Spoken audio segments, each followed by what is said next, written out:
Good answer, good answer. Record pa, iba kayo. Yan ang Yung muna po. gusto ko yung tumitira.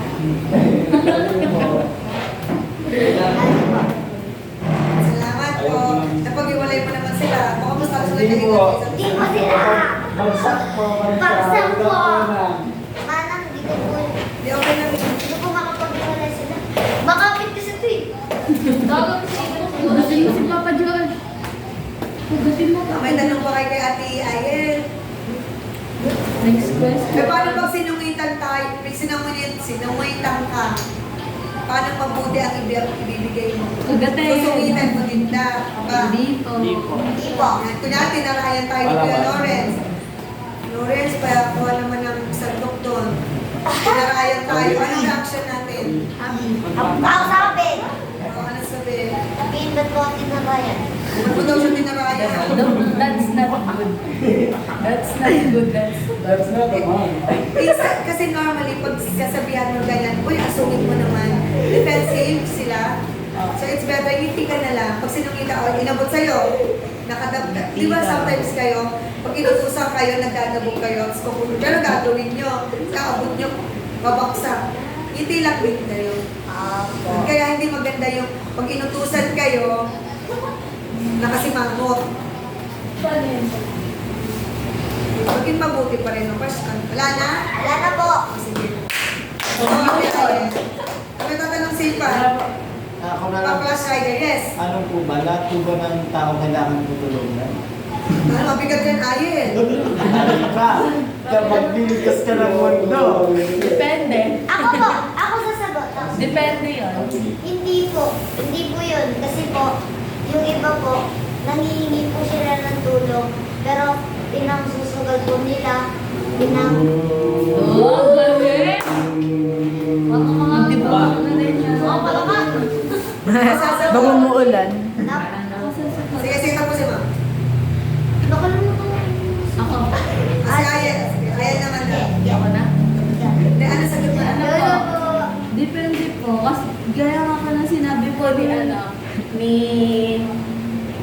ni Gali po, na ano nga po, yung iba po, hindi po sila ng tulong, pero yung tulong na ibibigay mo po, yung magagamit po nila sa mali. Kaya po, yung ano po, kaya po kapag tutulong po tayo, isusure po natin kung yung itutulong ba natin sa kanila is magagamit po nila ng maayos po, di po nila gagamitin sa mali. Oh, ulit mo ah. Kaya katuwa sa tatay mo. Ako. Ano po yun? Wala siya pang beauty queen. Gusto ko yung sagot niya. I love it. Pero, And that? I mindset believe. natin. I believe. In your opinion. Bilang mga anak ng Diyos, it doesn't require physical, material na tulong. Kung may nangyayari sa'yo at alam mo, nagagamitin sa masama, tapos, Tinapay na lang. o kaya, ipag-pray mo na lang siya. Kung ayaw niya tanggapin ang prayer mo on your own, sarili mo na lang, Lord. Ano ba yung magkaliwanagan mo ang isipan? Kasi, so yun. Sagot ba, Kuya Jay? Opo. Kunyari, kaya mo, isusugal ni Kali. Hawakan mo lang siya, Panginoon. Kasi ma-offend sometimes, di ba? Yes, ano pa mabigat mong tanong? Kaya nang gawin ko, lang. Oo. Paano? Joy ka. Ay, naku, Oo, mabigat daw. Ka. Yung sagot. Tingnan Sister Ayen. Kids. Akala ko na miss niya na si Mama. Mabigat daw po si Mama. Loko. Bigat daw Sabi ni mo. Papa John. Nag-gym na nga kayo eh. O, ano na next? Nag-gigil pa ako Sige, nag-mama. Ayan na, ayun. Tanong. Uwi na So, ano? Bakit po natin kailangan gumawa ng mabuti? Eh, sabi naman po sa Ephesians, naligtas po tayo dahil sa grace ng Opo. sa grace po ng Panginoon, hindi po sa mabubuting gawa. Yan na po. Ulit. Bakit po natin kailangan gumawa ng mabuti? Eh, sabi po sa book ng Ephesians, naligtas po tayo dahil sa grace ng Panginoon at hindi dahil sa mabubuti nating gawa. Ano? Next question. Yay! Gamit na natin yan.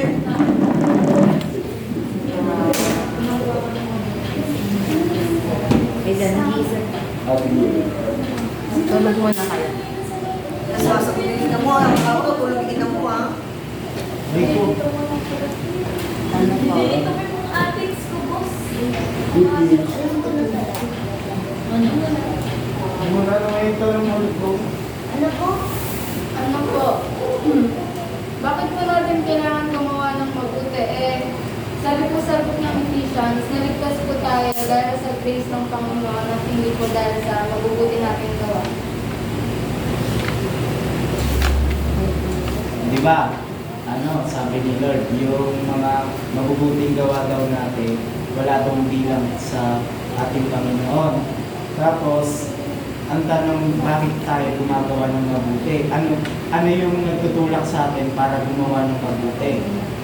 Kahit na yung ginagawa natin, walang ambag sa nagawa ng ating Panginoon. Oh. Ayun na. Alam niya yung sagot eh. Gusto niya lang marinig sa'yo. Yan yung mga tanong ng mga pilosopo. Iko-confuse ka niya. Dinidisin ka niya. Pero kung iintindi mo maigi, Doon natin niya sagutin. wow! Ano? Iyak ako. Hindi nga, alam mo yun ate Ayin. Nako-confuse ka lang sa tanong Sinabi niya. niya yun kanina ba? I-reverse na natin. Oo, yun. Libo. Dalawa, yun na po. Nakikinig ka mo kanina. Hindi. Ay, baka. Sige nga nga, Pali. Sagot ka. Ayun na. Si Klase. Kali. Sasagot si Eko.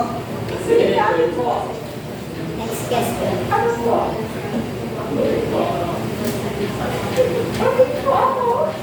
Uy, iyak sa inyo. Ulit. Bakit tayo gumagawa ng kung hindi naman tayo, ano ba, kung hindi naman, Kung hindi naman po tayo maliligtas dahil po. kung naligtas tayo dahil sa Kristo. Ba't kailangan natin gumawa ng mabuti? Kasi nga po, yes po, naligtas po tayo sa grace po. Ni Lord po. Pero po, gusto po ba natin na ano po tayo? Naligtas na po tayo. Pero po, may isa pong anak, na para pong anak. Hindi po. May ganun. Sorry po. Call a friend, call a tatay, Oh, wala tatay. Wala. call a tatay, call a ate, call a mama, kasi yung mama. Ay, kasi yung mama mo. Hindi na. Sa praise daw. Then, si mama. Sige, si mama daw mo. Call a mama. Mga dito. Mama daw. Ang mama daw. Mama daw. Kasi mama na si mama dyan.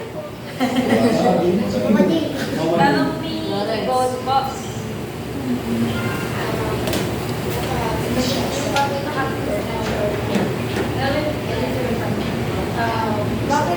Bakit natin kailangan gumawa ng mabuti? Sabi naman sa book ng Ephesians, naligtas tayo dahil sa grace ng Panginoon at hindi dahil sa mabubuti nating gawa.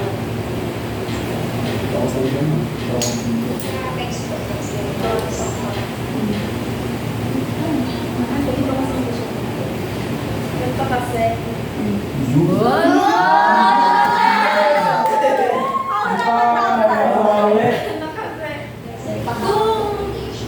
Kung ganong bagay lang din na maliligtas ka tayo ng sarili mong gawa, posible, hindi mo makikita yung kadakilaan ng Diyos. Makikita mo yung sarili mong kakayahan na gumawa ng mabuti para maligtas.